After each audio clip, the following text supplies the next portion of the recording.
नमस्ते नमस्कार नमस्ते नमस्कार तुम्ही आला आम्ही बोलावलं तुम्ही आले बरं वाटत नमस्ते साहेब.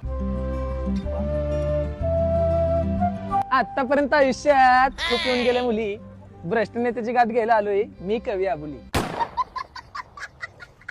तुम्ही आमच्या गावात येता लगेच जाता, पण मला माहितीये तुम्ही खूप सारे पैसे खाता. तुम्ही नुसत्याच मारता बड्या बड्या बाता आणि माझ्या बोलण्याचा तुम्हाला फरक पडत नाही झाटा. हो साहेब, आमच्या गावातले डास झाले, तेवढी फवारणी मारा. लावतो करायला लावतो. तुम्ही त्यांना म्हणताय गावात खूप पडले डास, हे कार्यकर्ते तुमचे खूप आहेत खास. तुमच्या बॉडीगार्डचा येतोय तोंडाचा घाण वास, आणि हे उघड्यावरती हागाय जातात, ह्यांना बांधून द्या पहिले संडास. ओ कवी, तुम्हाला काय माहिती साहेबांनी गावातले केलेत काम? तुम्ही मला म्हणताय साहेबांनी केले खूप काम, पण तुम्हाला माहितीये तुमच्या दारातले गटर झाले जाम.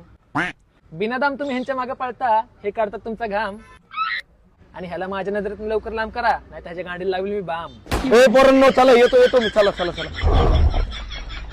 माझी कविता ऐकून हा नेता गेला पळून, पण अशा नेत्यांमुळे कार्यकर्त्यांचे घर जाते जळून.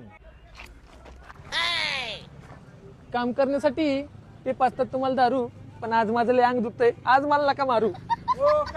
अहो मारत नाही तुम्हाला. आयला पप्प्या, हे कवी लय आबरू काढतं, पण आज चांगला संदेश देऊन गेलं बरं का. कवी आबोलीने दिलाय चांगला आपल्याला संदेश. आता तरुण पिढीच्याच हातात आहे. कसा चालवायचा आपला देश.